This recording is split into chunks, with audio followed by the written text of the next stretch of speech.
The topic of food justice is finally beginning to receive the attention it deserves. To me, food justice is about solving the racial inequities and power imbalances that affect our food and agriculture systems. Because these issues are so central to this dialogue, we have worked to weave them throughout every other topic we're discussing at this conference. And we're working to integrate a commitment to food justice throughout the entire food and agricultural system to see how that can be done. For too long, these justice issues have been all too invisible for too many people. And yet, when we look closely at them, it's easy to see that no discussion of food and agriculture can be complete without priority consideration of these important topics.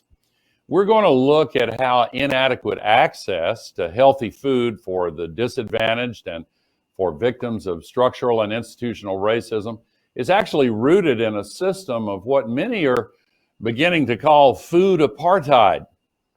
Issues of food security and land sovereignty are particular challenges for Black farmers and Hispanic farmers who face economic barriers such as inadequate access to capital. All along the food chain, workers suffer because of power imbalances, and they're disadvantaged by the priority that our current system places on hyper-efficiency and the hyper-efficient and maximal production with just-in-time delivery of food at all costs. The pandemic has shown us that all of these disadvantaged groups are actually essential to the functioning of our food system. How frequently have we heard that phrase, essential workers? And yet we too often fail to provide the people who are essential the essential protections they need and the incomes they deserve. So we're fortunate to have joining us now three of the absolute leaders in various aspects of the food justice movement, individuals who have a wide range of experiences relevant to all of the issues included in this discussion. Jim Embry is the founder of the Sustainable Communities Network and a leader in the slow food movement. Reverend Heber Brown is the senior pastor of Pleasant Hope Baptist Church in Baltimore and the founder and executive director of the Black Church Food Security Network. Greg Asbed is a co-founder of the Coalition of Immokalee Workers and a principal author of the Fair Food Program and the worker-driven social responsibility model. So let's get started. I'll start with you, Jim. You've been working on this broad topic of food justice for decades now, and you're also a historian of how this issue has evolved. So given all of that experience and knowledge, I want to ask you to tell us why you see agriculture as the pivot point for the structural changes we need in other institutions as well. Well, Brother Gore, thank you so much for giving me the toughest question first. And with all of our male energy, what I want to do is put on my feminist hat, as we all need to do, since we all come through women. I see Brother Brown has his feminist hat on. Now, this question of agriculture being a pivot for changes in our institutions deserves a much longer conversation, but let me mention quickly about 6 points of reference.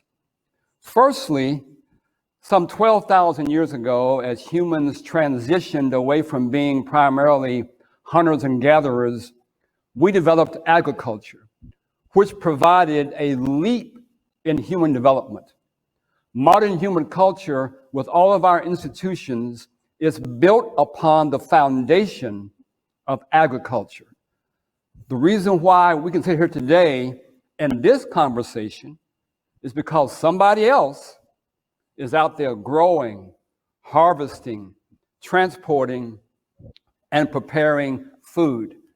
So agriculture is like the roots and trunk of a tree. And all institutions are branches of this tree. Secondly, the rise of agriculture 12,000 years ago allowed for the development of the city-state, and with it, the rise of patriarchy and the suppression of women. In our country historically, and still today, we find some of the most horrific examples of injustice and violence towards women occurs within the food and ag system. So I know Brother Greg will speak on this a little bit later. But we also have a powerful example in the Greenbelt movement led by Wangari Maathai of how to connect agriculture and the reforestation with the oppression of women. We know that the Greenbelt movement, because of this connection, brought about some radical changes within Kenya. So agriculture is an important leverage point for dismantling patriarchy. Thirdly, in the founding of our country, we recognize that it was pursuit of agriculture that led to the seizure of land from indigenous people and the enslavement of Africans. This quest for land and labor for agriculture planted the seeds of injustice in the USA. And our failures to resolve these foundational contradictions are the basis of injustices today. So resolving these long-standing contradictions within agriculture can provide the fertile soil for seeds of righteous justice in every institution. Fourthly, the legacy of enslavement still means that agricultural workers are paid the least, have the greatest income inequality, and have the least workplace benefits and safety measures. The people whose work was identified, as you said, Brother Al, during COVID as essential, like agricultural workers, slaughterhouse workers, food service workers, and small farmers, are still treated as the most expendable. There's something deeply broken within our food and ag system. But since we have learned from my dear friend Wendell Berry that eating is an agricultural act, then every person, regardless of their institutional affiliation, can act to transform this sector and their own workplaces. Number 5, the food and ag system is about as complex a system as we can get and includes the intersectionality of a wide range of things like labor, racial, and gender and disability injustice, animal welfare, food sovereignty, religious practices and spiritual traditions, hunger, biodiversity, water rights, air quality, soil contamination, land reparations, agricultural law, climate change, as well as the decarbonization of our economy, and lastly, the protecting of diverse rights of non-human nature. As we apply this holistic thinking approach to this complex system, then this transformative capacity of food and agriculture will reverberate across all institutions. Now, lastly, and I'm bringing the cows in the barn to milk them, my last point. Every 2 years, small and peasant farmers, people of the rainforests and deserts, herdspeople and fisher people, activists, the elderly and the youth, teachers, all regarded as the weakest divisions of society, gather in Torino, Italy for Slow Food's Terra Madre experience. This gathering, which involves 10,000 delegates from 170 countries, is a part of a global movement of millions of people. And we believe that agriculture is the leverage point for more profound change in every country. As we know, what we're talking about within our slow food family is also that we are inspired by what's called the indigenous Terra Madre network.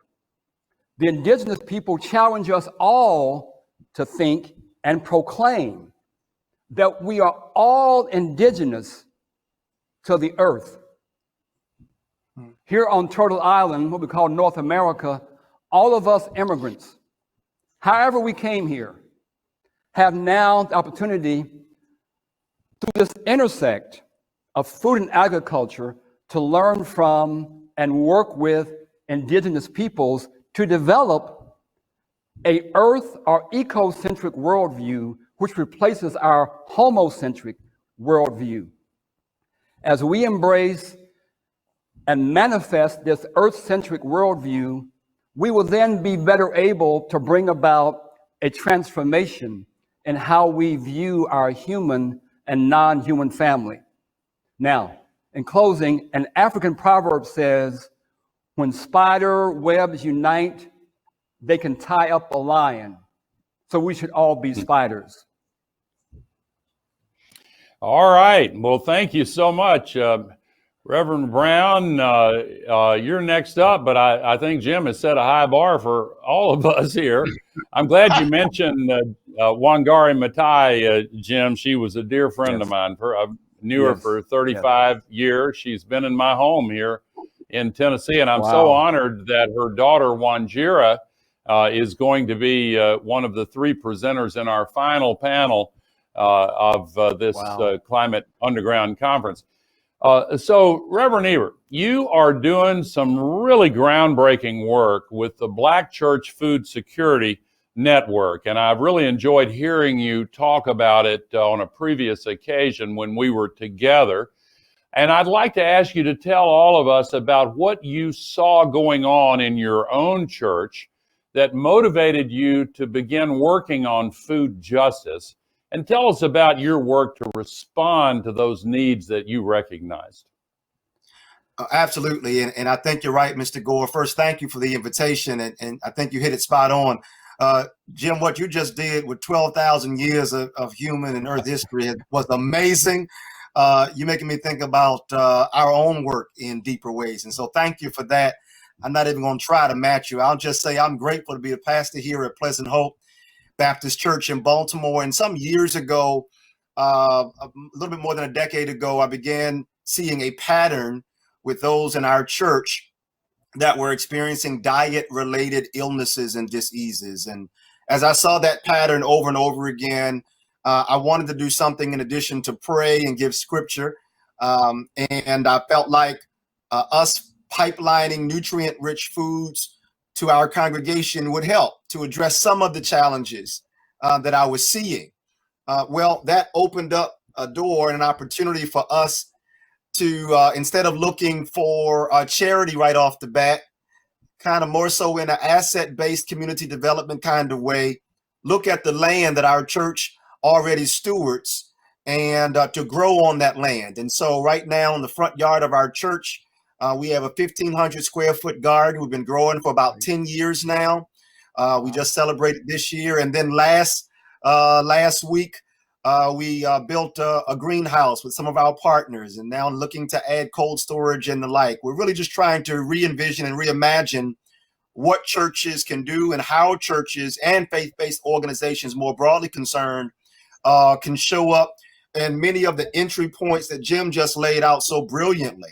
More specifically now, from what has started at Pleasant Hope Baptist Church has spread to congregations, historically African-American churches across the country, because essentially we show up with the encouragement to churches to say, listen, you already steward this land. You already own the building. You already have a kitchen. You already have a church van. You have organized people. You have organized economic resources. Why should that sit underutilized Monday through Saturday? I think it's a sin and a shame for God to bless faith-based organizations with all this land, all these buildings, all these people, and it sits there Monday through Saturday. And so what we say to churches is, listen, we're not asking no individual church to try to be the solution for the food system. Impossible. It's not going to work.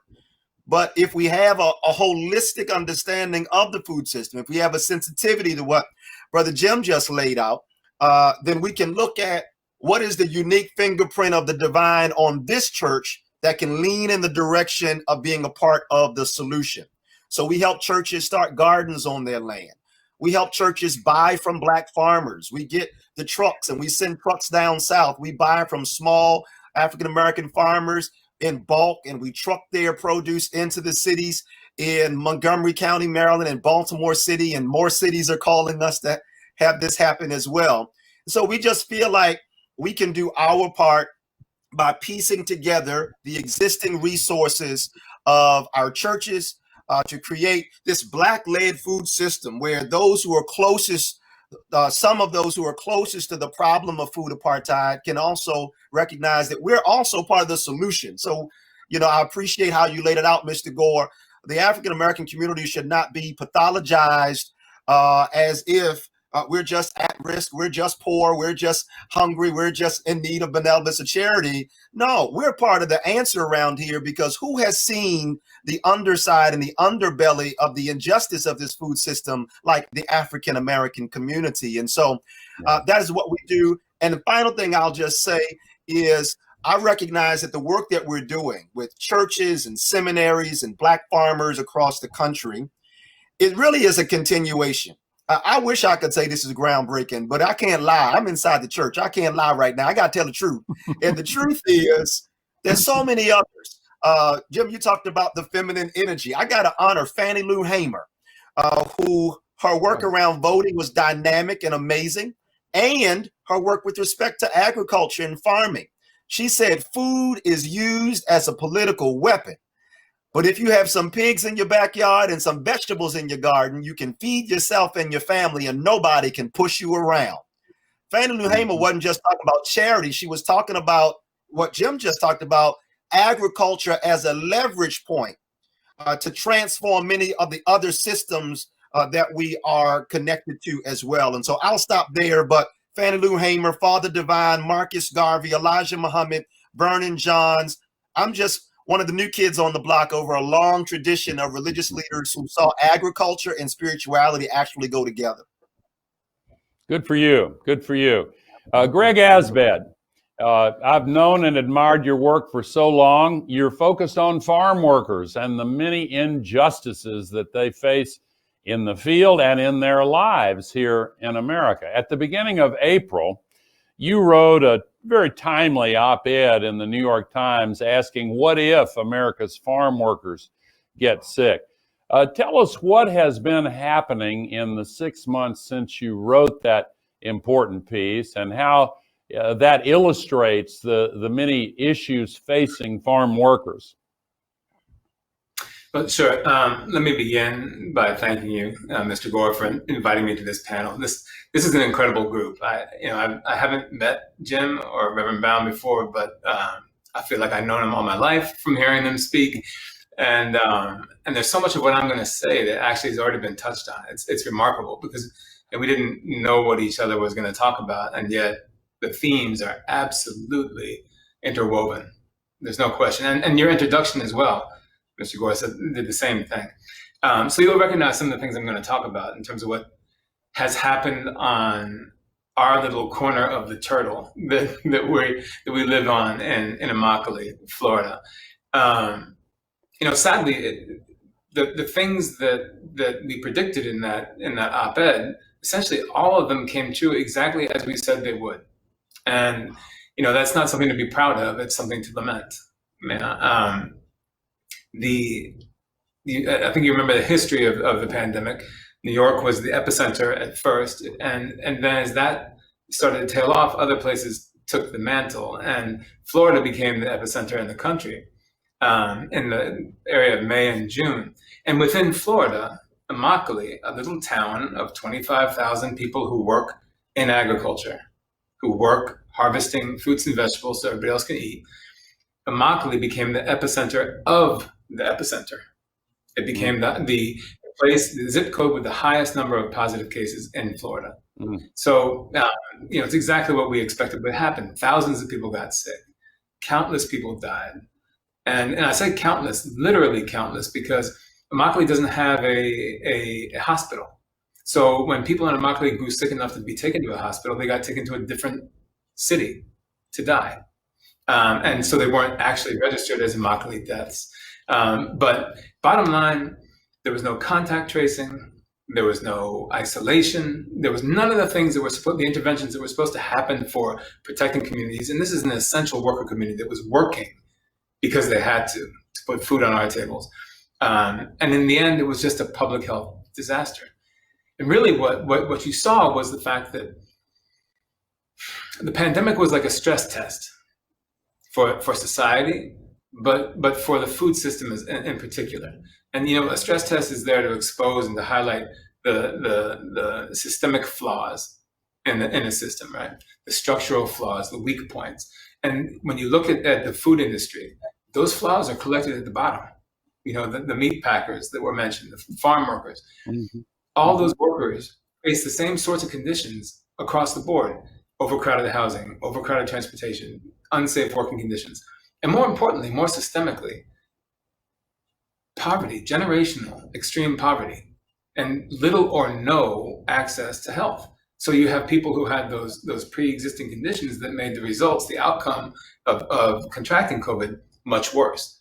So in the end, we had exactly what I think Jim mentioned, was here you had people who are classified as essential workers by society, but were treated as expendable people. So their labor was essential, but they themselves as people were expendable. It didn't matter who they were, they just had to keep doing that work. And if they fell off, somebody else had to come in and keep doing that work because the work was essential. And so that was a problem not just for workers, but for the food system as a whole, because the food system actually seized up at one point. I don't know if you remember, but Wendy's, this is all the news, Wendy's is a hamburger company, right? And that's what they sell. They couldn't sell hamburgers for a while because the meatpacking industry got so stuck because they couldn't produce. So for us, if the problem is that essential workers are being treated as expendable people, if you treat workers as people, you'll fix the problem. If you treat individual workers as individual people, you will get to the root of the problem. And so what we did, and this is where Reverend Brown was saying comes in, what we did, we were able to look at what we were already doing, what we already had in place. We'd already built over the last 2 decades, and we'll talk more about that later on, but the Fair Food Program. And there you have a program where, by definition, workers are treated as people, because it's a partnership between workers, growers, and buyers, and workers have real power at the table. Power to actually change the imbalances of power that have created all those abuses and all that poverty and all the things you've heard of in agriculture and farm workers for generations. So we leveraged that partnership.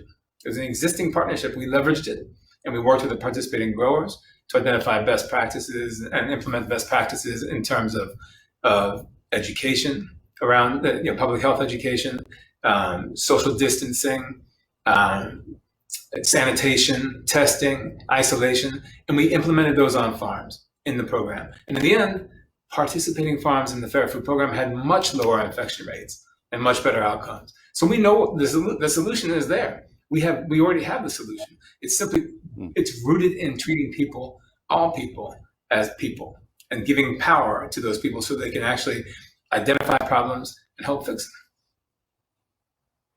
Well, that's great. And you actually found a way to get some leverage from some of the large consumer-facing companies that buy products that the farm workers you are helping produce for them. And that's when you began to get enough leverage to bring about the beginnings of change, correct?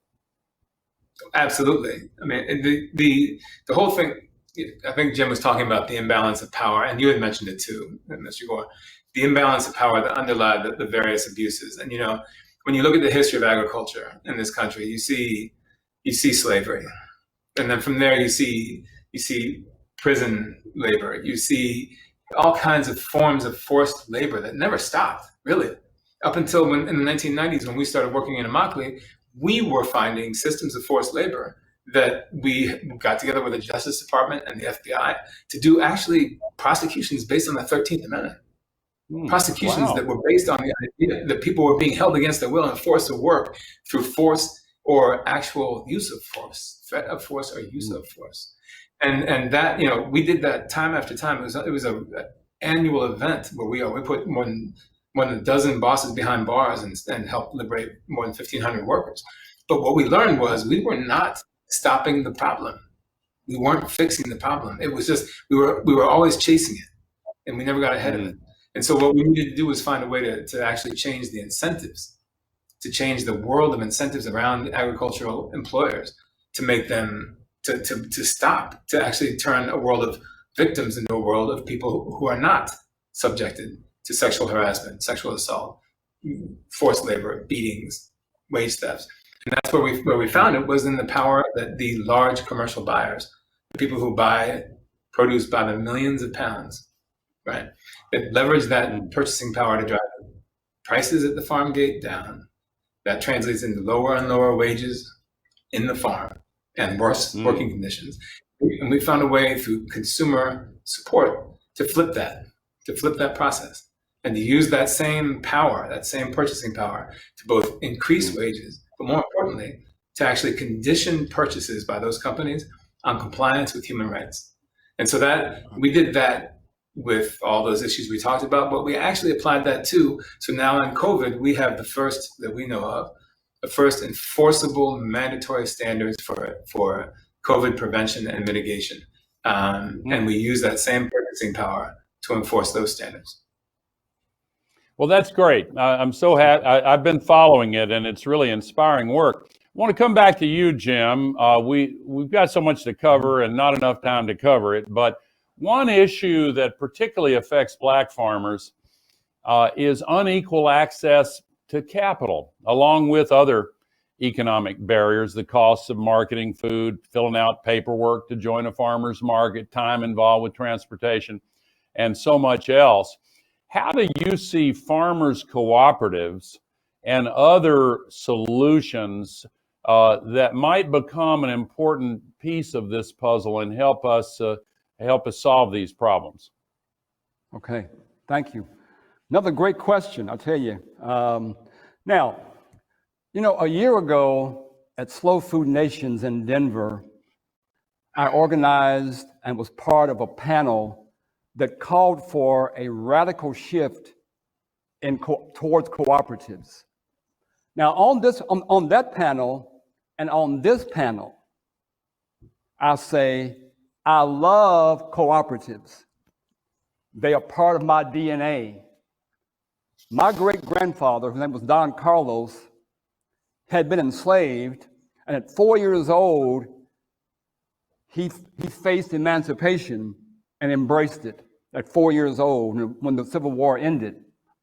Now, in 1879, my great-grandfather went to Berea College, where he was taught to organize farmer cooperatives and embrace all forms of mutual aid and solidarity. Now, for me, I formed my first co-op in 1972, and I have over the years formed numerous co-ops, farmer co-ops, credit unions, and have been very recently, in the last 5 or 10 years, focusing on organizing what's called worker co-ops based upon the Madrigal model, and forming co-ops in Lexington, Cincinnati, Detroit, and so forth. So in my view, co-ops and all the various forms of solidarity have been an essential part of creating democratic systems here in the United States.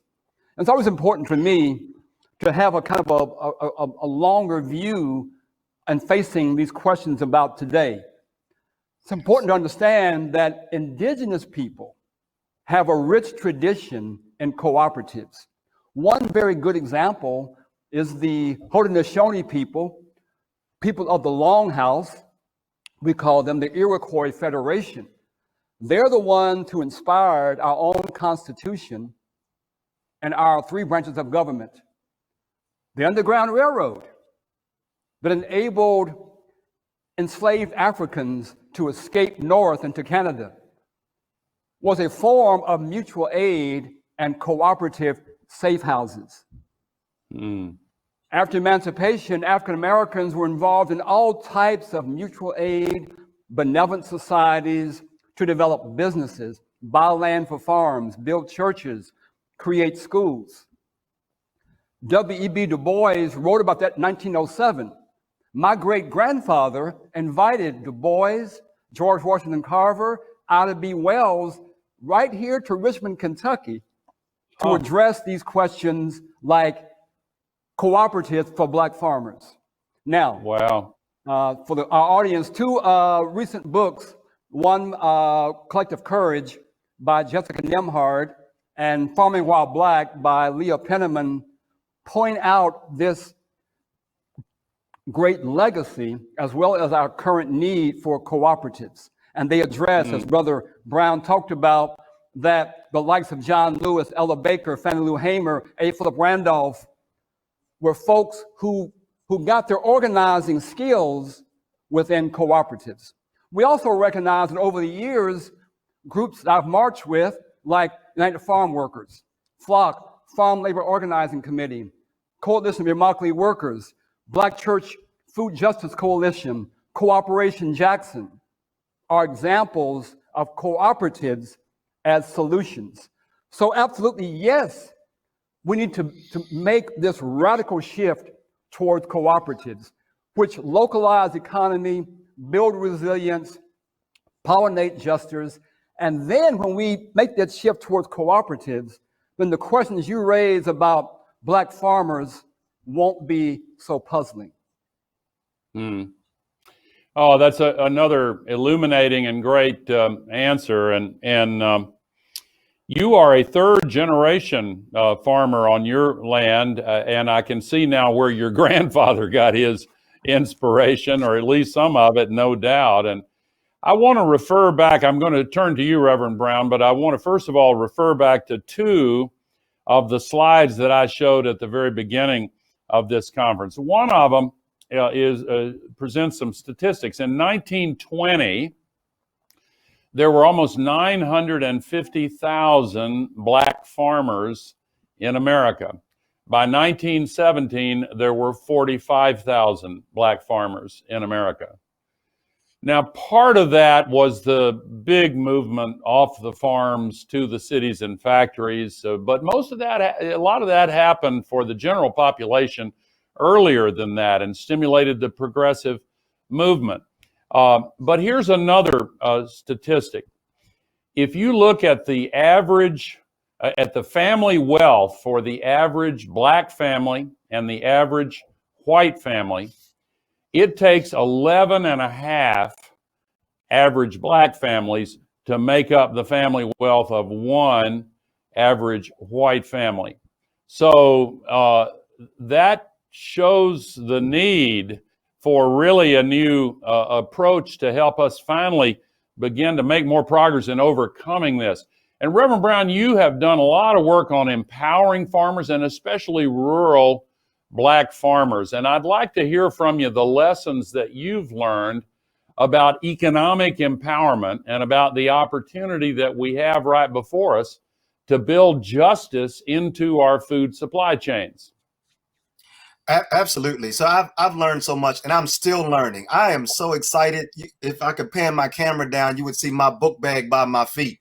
I am still in class, learning from farmers. I think farmers and growers and agriculturalists are some of the most brilliant minds, problem solvers, creators, inventors. So I'm learning a lot from these Black farmers we're working with. One of the things that I've been very sensitized to is how it is a bad move, right, to want local food and champion local food and be foodies. And yes, we want local, but then not be willing to do anything to help support and prop up and beef up the efforts that local farmers want to embrace to try to satisfy that. And so with our farmers and our network, we look and we work to bend the strength of Black churches in the direction of building up some of that infrastructure for rural farmers. So for instance, we get a truck and we'll send the truck. We have a 53-foot tractor trailer headed to a small rural town in eastern North Carolina tomorrow, and buying from their farmer co-op. It's called the Down East Fresh Farmer Co-op in eastern North Carolina. And then we have a church in our network that just built a walk-in cold storage at their church in Southern Maryland. So that 53-foot truck is going to go to that church with the cold storage. I'm essentially saying churches have something they can bring to the table to build up some of the infrastructure that rural farmers would need. So we're not asking farmers to grow this nutrient-rich produce and then figure out all the other steps to get it to our plates and in our bellies too. We got to come to this as a partnership. We got to work together in the spirit of a co-op. And really, when I think about the church, and thank you, Brother Jim, for that laying out of cooperatives and that history there. I've been blessed by many of the texts that you cited. In addition, I would just add Dr. Monica White's wonderful text, Freedom Farmers, to that list as well. But I've learned that many of the characteristics of historic African-American churches in the Black church community have some kinship with the principles of cooperatives. When you talk about voluntary membership, when you talk about democratic control, at least in some of the denominations like mine as a Baptist, the congregation voted me in as their pastor, and they can kick me out the door tomorrow if they feel like it's time for me to move on. And so I think there's some principles there, even active in the church.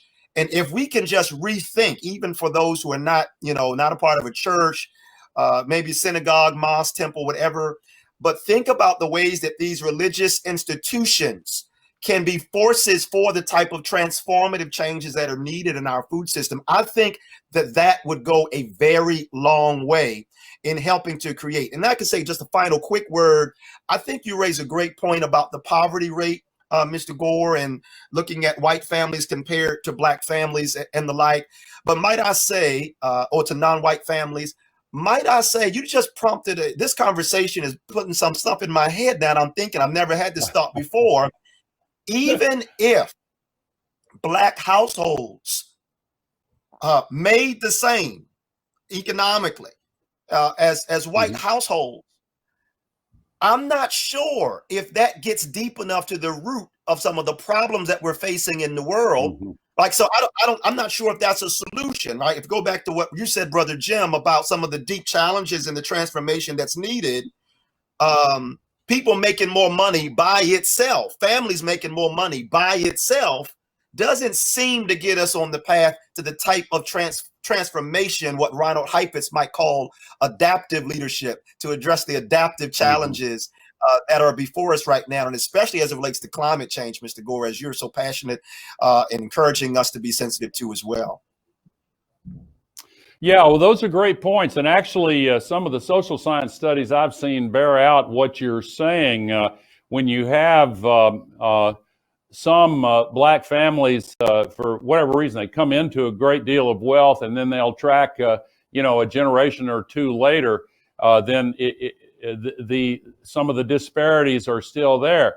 The family wealth actually is a metric that captures all of the legacy barriers and hatred and discrimination and so forth. But so many of those barriers and structural injustices are still there, and just the psychological burden of racism and we've seen so many examples since the awakening, if you want to call it that, after the horrible George Floyd murder. I think people are really becoming aware of this, but there's also a tremendous amount of hope as people are taking responsibility for helping to bring this change. And I want to come back to you, Greg, and also to the issues that are particular to farm workers, and bless you for the work that you've done, because it's resulted in a model that you call worker-driven social responsibility.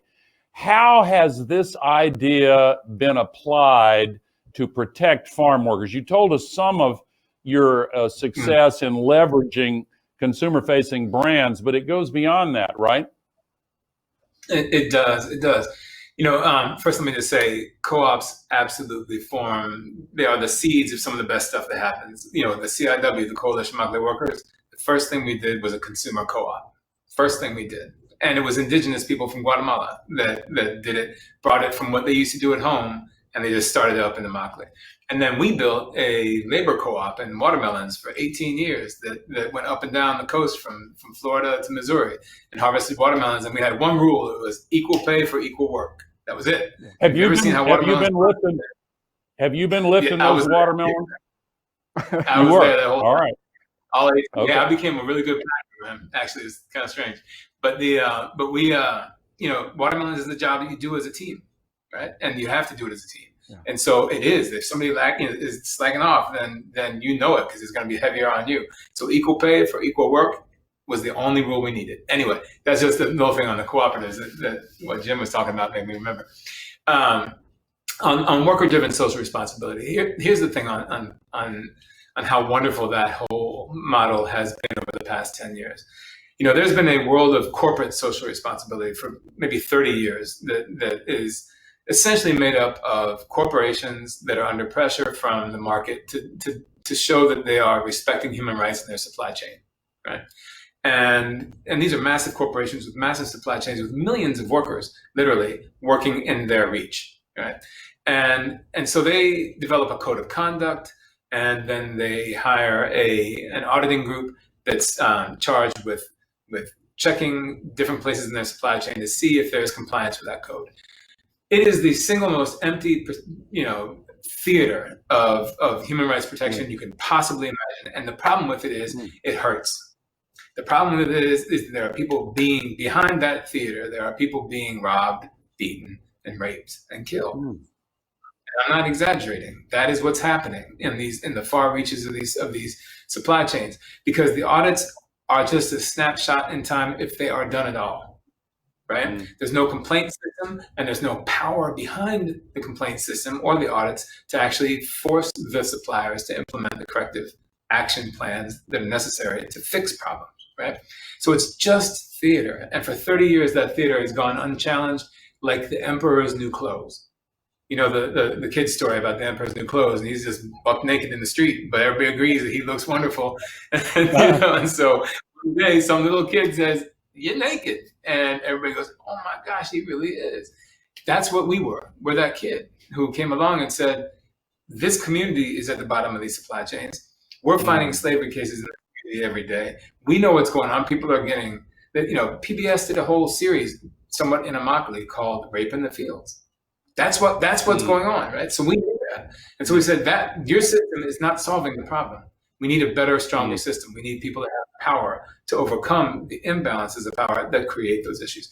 So what we've been able to do, and the way we did it, and this goes back to something Jim said too in his earlier piece, the disconnect between the people who pick fruits and vegetables for a living and the people who buy them and eat them at the end of the chain is almost total at this point. Even if eating fruits and vegetables may be an agricultural act, the reality is those people in the consumer world, the smallest percentage of them have any connection to agriculture anymore. And an even smaller percentage of them have any connection to harvesting fruits and vegetables itself, right? So for them, they see these beautiful, delicious, colorful fruits and vegetables on the produce aisles, and they have no idea the story behind them. But if they did, you ask any single person, if they knew what was happening behind that, they wouldn't support it. So what we did was we spent a decade educating consumers about the conditions behind their food. And we launched our campaign with a slogan that's not the best slogan in the history of the world, but it worked. Taco Bell makes farm workers poor. That was our slogan, right? And we showed how that was, and people said, "What?" And we showed them what it meant. And then we showed them, and then we asked Taco Bell at the time, and we had a boycott of Taco Bell at the beginning of this whole campaign. And we asked them, "Can you prove to your customers that the tomatoes in your chalupa were not picked by a worker forced to work against his will?" And they couldn't.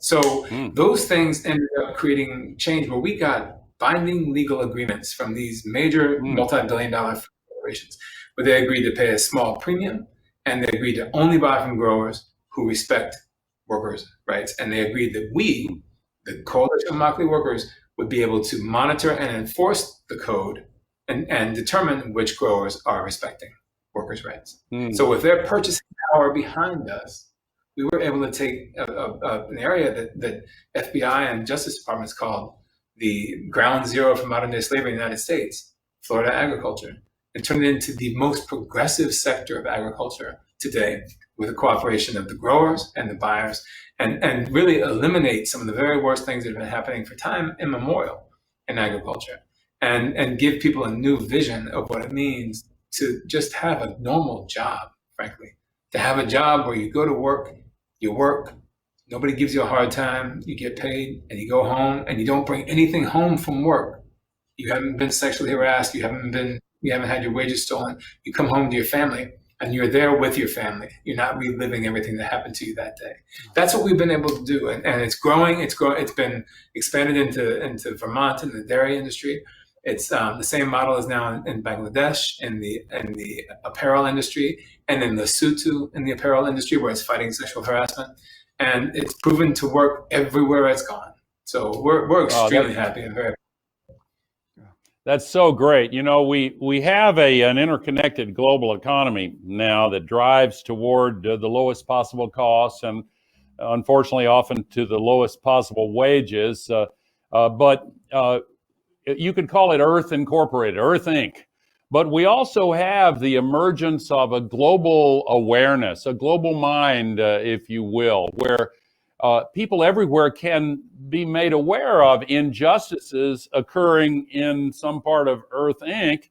And leverage the way people disapprove of that into changes in behavior. We're running out of time, and it's such a great group. I wish we could go on for hours, but I have a question for the entire group. One common thread that I see running throughout the work that all three of you do is the connection between justice and power. So we're almost out of time, but I'd love to hear from each of you briefly about how you see this connection between justice and power, and also how we can help harness the positive forces behind justice to fix the imbalance in power. Okay, I will go real quickly and make a suggestion, Brother Gore and your team, of how to harness the positive forces to check this imbalance. And that is, let's get out of our silos, okay? I encourage you to organize an annual meeting of 50 to 100 groups that all intersect food and agriculture, with a commitment of minimum of a 5-year commitment. And our work would be to sit down together, collaborate together, and develop a vision and strategic plan that goes out 25 to 50 years. And then we commit, okay, with a body of organizations to work together to implement this plan. We need greater collaboration, greater systems thinking to check this imbalance. Perfect. Greg or Reverend Brown? Sure. I'll say very quickly, when I think about the African-American community, in the immediate chapters after the Civil War, the institution where Black people organized themselves was the Black church. And these Black church communities have brought about and helped to produce, shape, and mold world changers. Everybody from Dr. King to Malcolm X to Beyonce, Usher, go down the line, from world changers to artists to entertainers to politicians. And this same ecosystem still exists. And so while American, the tendency in America is to look at individuals, but when I swim upstream and I see the dynamism and the gifts of these individual African Americans, the Black church is somewhere in the picture. And I think that continuing to organize the Black church so that in its bosom, which is, Brother Jim, you'll appreciate this, the backbone of the Black church is the Black woman. And as Black women organize in these Black church spaces, I believe we can do so much more to engage not only the current system, but also to give birth to new and different systems, recognizing that there's some things that need to just die and compost so that something new can be born. Yeah, I'll just say that human rights abuses are absolutely crimes of power. They are the expression of an imbalance of power between the victim and the person who's abusing. And the only way, I mean, Frederick Douglass said it, power seeks nothing without a demand. The only way to fight power is with power. There's no other way that works. And even if love is the way you bring power together, it doesn't matter how you bring it together, whether it's nonviolence or love or organizing education, you need power to fight power. Well, less than 2 weeks from today, the American people will have an opportunity to exercise power. Many already have, but I don't want to divert into that. In closing, first of all, before I close, I want to say to you, Jim Embry, I'm not brushing off that suggestion you made in your last comment. I want to reflect on it, and some version of that I think makes a lot of sense. I've been taken with this, the emergence of regional food networks that connect these things together. I've kind of been thinking about Middle Tennessee, but maybe we could do a Mid-South. We'll talk further about it. But unfortunately, we have run out of time. What a wonderful panel. I would like to thank all three of you. I hope that next year we'll be able to meet in person, and I hope that we can all break bread together. So thank you so much for taking part in the Climate Underground. Thank you. Thank you. Thank you.